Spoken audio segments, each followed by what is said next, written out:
Yes. How much of the production aspect are you involved in? You see, I was lucky to, because when I started, I didn't have any kind of structures. Okay. You know, so like if I grew up in the Western world, you know, I will probably have a guitar early. I'll have education on it. But when I grew up in the military barracks, you know, I even never saw a guitar. You guys were. I heard you guys were drumming on. Yes. So that was even later in school. Yeah. When I got to university, when we started our first band, yeah. we were playing using boxes and stuff to make the music. Yeah. But before that, as an individual growing up, we used to use a form of beatboxing. Yeah. You know, so I'll have one of my friends, you know, I will sing the song and then he will make the bass and all of that, you know, I'll teach him this, what you have to do and all of. So that's kind of how we were writing. So it taught me the ability to understand the production aspect. So when I heard a song in my head, I also knew how the instrumentation, the accompanying instrumentation would go. So it became a natural part of me because I was forced to know it from the beginning. From the beginning. So when we got to Legon and we started our first band called Local Crisis, you know, that had Kafui Day and all these other incredible musicians who were part of it. The current Kafui Day here? Kafui Day here, yes. Really? Yeah. He was part of our first. Kafui Day was in your band? Yeah.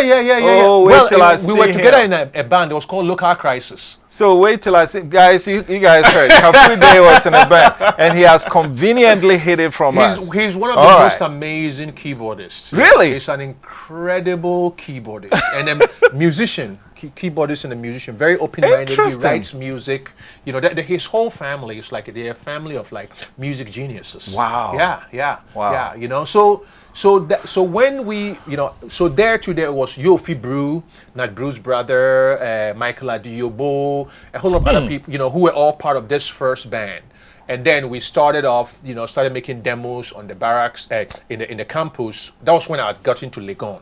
So to answer the question about production is that all these kind of trajectories of my career, just because we didn't have the capacity or we didn't have the ability to hire somebody else, it's almost like you had to do it yourself. You had to do it yourself. Yeah. And then in doing so too, you became confident in understanding what those things are. So it gave me the ability to develop my production skills. So when you finally get into an elaborate studio, you're you a kid in a candy store. Yeah, you understand. You know, you understand things, and so it made me a very kind of good producer. And I've been a producer for a lot of my. So you produce your own music. I produce my own music. Very good. And arrange it. And I arrange it. You know. Wow. I mean, with the help. When I say produce and arrange, musicians, of course. So you know, you kind of mastermind, but there's also the talented people who are there who help. You know, kind of.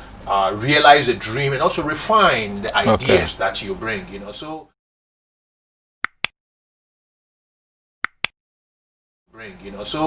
and then you know, along the way, you know, as a musician, you know, when I moved beyond Ghana and started having the opportunity of meeting, you know, greater musicians, I will always ask them questions, you know, when I spent time with Stevie Wonder, you know, we'll talk music. Let's talk about that. Now you've mentioned, now you got my attention.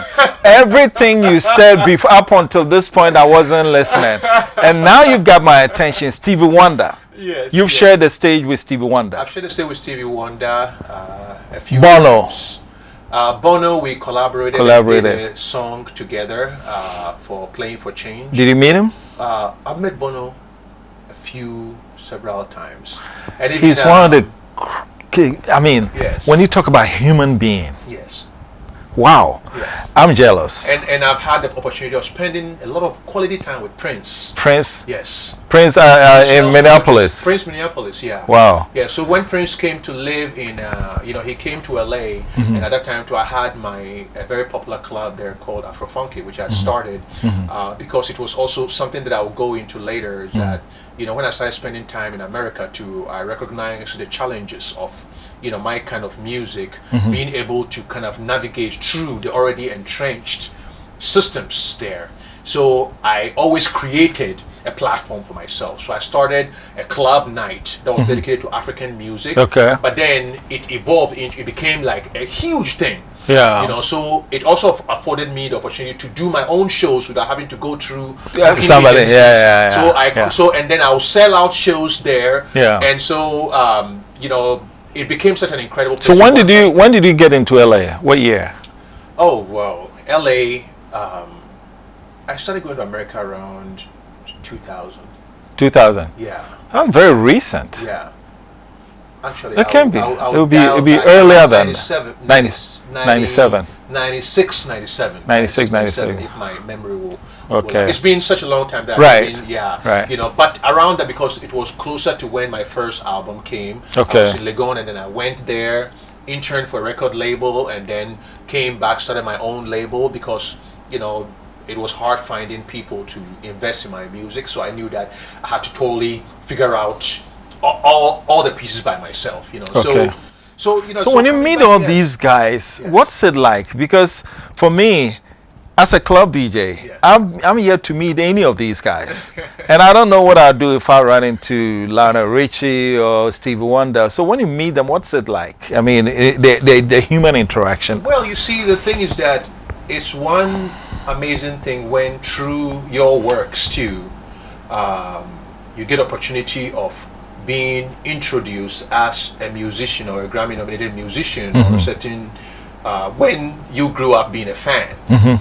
You know, it's like the first time I met Stevie Wonder, I remember sitting in Kafui at my neighbor's house. My neighbor, you know, they used to work in Nigeria, so you know, Nigeria always had good records. So he brought, like, you know, all these records, and there was like Stevie Wonder Hotter Than July, where he had that. Oh my goodness! You know, Master Blaster. Yeah, Master Blaster. So I remember always, like, I will listen to that record over and over, and I will have like the cover. I'll be always like admiring the cover. I was like, you know, one of these days I'm gonna meet this guy, and then it happened. You know, there's a song that's on that album that everybody plays, but they don't have a clue where it came from. Oh yeah. Remember that song? Happy Birthday. Oh yes. Everybody's birthday. Yes. Happy birthday. That's the album that it came from. Yeah, I think. Yeah. I know, because I used to play that. I used to play Master Blaster, Happy Birthday on that song. It was brutal song. And then meeting Stevie, you know, I mean, meeting him and then playing together. You know, the first major concert we did was actually, we had collaborated on something even in Ghana here. And then I was doing, a mutual friend brought us together, and then I was doing a concert in Los Angeles, you know, where I was launching one of my albums. So Stevie came there, and during the middle of the concert, he asked, you know, that he should be brought onto the stage. It was one of those, it was at an Afro-funky spot. Oh wow! It was still Afro-funky. It was a sold-out night. Wow! You know, and that, you know, that spot it really helped push. Even right now, with all the Afrobeat stuff that is going in America and stuff, that club was very instrumental in pushing and changing the dynamic. You still have it? African? No. We after I did it for 10 years, you know, I was too busy. Yeah. And then it was at its height too, so I decided that we stop and we only do it once in a while. Okay. You know? So it's still there. The brand is still there, but we only do it once in a while. It was like a gathering spot for a lot of actors, musicians, thinkers, people from the diaspora. It was it represented the possibilities of America, Wow. musically, yeah. Now, just